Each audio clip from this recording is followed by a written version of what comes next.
Good morning, and welcome to the Awaken Divergence podcast. I'm your host, Christopher Barber. Today, we are going to be talking about reaction sensitive dysphoria and trauma response and how these two things are intertwined. Now, let's start out with what reaction sensitive dysphoria is. So, it's a condition characterized by an intense emotional pain in response to perceived or actual rejection or criticism, particularly common in individuals with ADHD. It's not an official diagnosis by the DSM-5, but rather a constellation of symptoms often associated with other conditions. RSD can significantly impact self-esteem, relationships, or overall well-being. Okay, this weekend, I actually had an RSD experience which I entered into and explored.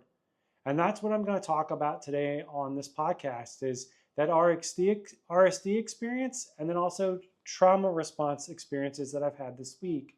These are something that are totally entwined with those of us with ADHD because from my perspective, and this isn't a medical perspective, I believe a majority of our ADHD symptoms are a byproduct of either generational trauma or trauma we've experienced in childhood or adulthood, okay? You couple that with the RSD, which is more of just I feel like RSD is more ego-driven in a way, but I'll get more to that here in a minute. Anyway, I hope you enjoyed today's episode. Thank you for listening, and let's get started. Over the past couple of days, I've been thinking about topics to do for the podcast based on my personal experience. And the two things that have really come in contact with me the most that I could see as big struggles are the effects of RSD, especially when it comes to you and your partner if you're married. Also, additionally, RSD when it comes to work and your relationship with your manager. And also, I want to talk about trauma response triggers that, your trauma response is going to create an overactive response. And that overactive response can actually cause a negative effect of someone else's reaction to it as a way for RSD to then kick you back into being kind of like discombobulated. So for example, let's say one of my kids comes in and they drew all over a big poster that I liked. Well, for one thing, that's going to trigger a trauma response because one, it's something that's out of my baseline, out of my control. Two, it's something I consider sacred, so then it's like a violation. And then three, those two things put together are going to escalate me into a fight response. And that fight response is going to cause that overreactiveness of me being like, oh my God, I can't believe you did that. Blah, blah, blah, blah, blah, blah, blah. Instead of being like, oh no, yeah, sweetheart, don't draw on that. That was dad's, but it's okay. See the two differences there? One is a trauma response and one is your non-trauma response. So the trick here is that, with RSD, that's more of, hey, I think that we can do this together. I'm all in on it and I'm 100% go, go, go. And then let's say the person on the reciprocal end of that is like, yeah, me too, except for I feel kind of like this might not work or this might not work. Then that triggers in me an RSD response of, wait a minute, I can't commit because they're not fully committed. Wait, they're not fully committed? How is this even going to work? Wait, this isn't going to work? Whoa, what's going on here? Wow, I feel really deep in a hole. Holy crap. Like, man, this is really scary. I don't know what to do. I want to run away. That's RSD. You can call it RSD, you can call it anything else. It was actually cool when my friend Imran was talking about RSD and I realized that, holy crap, most of the things I experience are RSD when it comes to interactions with my wife and with others around me, especially when it comes to critical feedback or when it comes to me being a very positive person and wanting to see that reflected in their reaction to whatever I'm pitching to them or whatever I'm presenting to them. This is where RSD can kind of really, we call it RSD, but what it is we need to realize that other people will not necessarily have the same reactions that we have, and then that's okay. And them not mirroring our reaction doesn't need to kick us into an RSD response of shame and failure and resentment, which then could kick us into a flight or fight response of overreacting, like, I can't believe you're not committing. I'm committed. Why aren't you committed? See what I'm getting at here? So the two are intertwined. One can trigger the other, or vice versa. RSD can trigger the trauma response. Trauma response can trigger the RSD after the reaction of the person that your trauma response was focused at. It's a very interesting dance here when it comes to these things. It's great that we have labels for them, because then we can externalize them and actually set ourselves up with awareness techniques, become the observer of the situation. And being that observer, we can go, wait a minute, okay, I'm feeling this shame from this person's reaction or lack of reaction. And wait, that's RSD. We can name it and say, oh, that's RSD. That's not, is that reality? I don't know. Okay, and now the other thing is, when, let's say, that situation again, my daughter comes in and she's drawn all over like one of my posters or maybe my diploma or something like that, and she didn't know any better. I'm gonna go, holy crap, that's like huge, like elephant in the room, like there's a tiger coming, like, oh my God. When I start to feel that, I need to take a breath. Take a breath and try to reset. Try to bite my tongue. Because what I'm trying to do here is reduce the trauma that I'm actually going to re-impart on my daughter, because she didn't know any better. But her father, who had had traumatic experiences, didn't know that this was going to come out of left field. So that's where we have to catch ourselves and be like, okay, I'm going into fight or flight. I need to take a breath.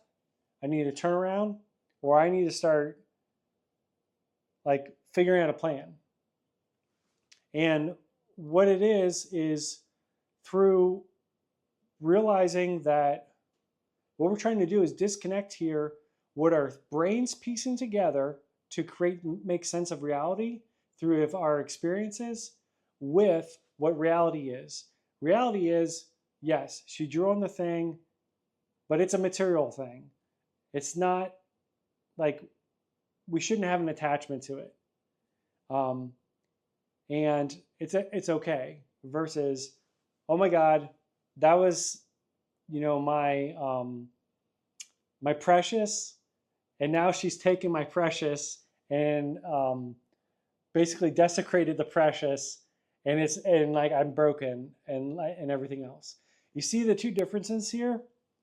But I mean, that's where we can move past this. Once we know it's RSD, once we know it's a trauma response, we're empowered now. We're truly empowered. We can then become an observer through mindfulness techniques and working with, let's say, a coach like me to explore your thoughts and your thought process. But the biggest thing we need to do is, if this does happen and you have like you're talking to someone and they don't give you back the reaction, or they send you a text of like K and you're looking for more words, when you feel that RSD happening, label it. We need to label it and enter in through that upset of the RSD, of the like feelings we're feeling, and be like, is this reality? Is this fact? Well, my wife sends me back K, but I wanted more. Well, that's an expectation I created. That's not reality. Reality is she like, there's nothing wrong here with her sending K. That's her being her. And I need to like realize that. And I find that's the biggest thing that I have that either triggers the RSD or triggers the trauma, is when I think other people should react the way I do to certain situations, which isn't reality. Every one of us is different. Even those of us with ADHD, we're all uniquely different, okay? So it's through that uniqueness that we have that gives us our creative abilities, our imaginative abilities, but also gives us the complexity of like, we're going to react differently to different situations, okay? And that's based on the combined experiences we had through childhood and before. Because a lot of the things that I found that are my trauma response are generational trauma. I'll give you one for a really good example. Okay, and when my kids brush their teeth, if they use too much toothpaste, that kicks in a trauma response of scarcity that was imparted on me by my family, by my mother's family, and into the Depression era. So it's like my great-grandmother imparted that scarcity of like, don't waste things onto my grandmother, don't waste things onto my mother, don't waste things onto me, and now I'm trying to impart it, don't waste things onto my son, when there is no scarcity. I'm trying to, but my overreaction of like, don't use that toothpaste, or I got to do it for you, that's not going to help anything. That's going to make it worse, and I'm transferring that trauma onto the next generation. So that's where identifying your triggers, that's number one. Identifying when you're feeling the RSD kick in based on people's responses or lack of responses to your inputs. And then exploring it with questions like, is this reality? What facts do I have to back this up? Are we really living in scarcity right now, or are we living in abundance? Those are things that we can leverage to start rewriting those beliefs that we have in our mind that have been passed on to us from generational trauma or early childhood trauma or even late like adult trauma. That is the most important thing. You cannot just accept that you are this person that's going to always be overreactive, always going to have RSD. You will not. You can work through this. You can enter the upset, explore, and with things that I go through in my Trinity program, you can overcome these things.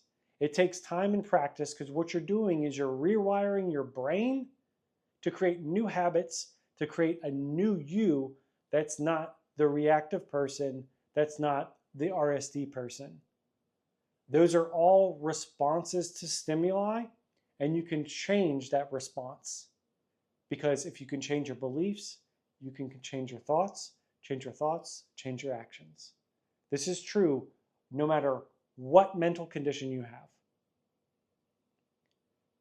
Schizophrenia, however, I would say, and I'm not an expert on this, might be a little bit more challenging. But we saw this through, a good example would be Dr.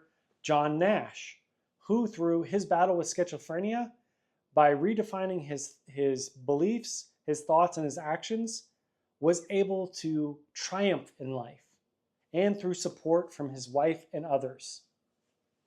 We can do the same thing with ADHD. We don't have to define ourselves by a label and the criteria. You are not the label, you are not your ADHD. You are who you are. ADHD is just the world trying to make sense of the creative, out-of-the-box thinking that doesn't measure up to the baseline that you bring into the world.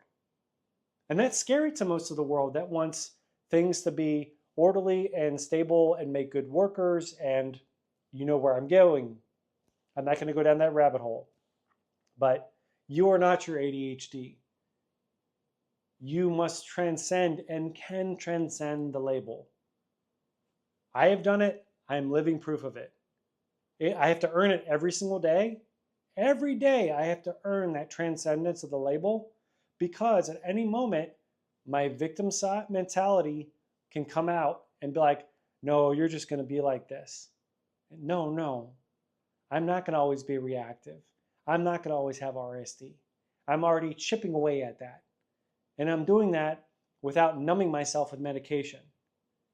That's what I found that was so refreshing about having medication, though, was I didn't have to put any effort forth.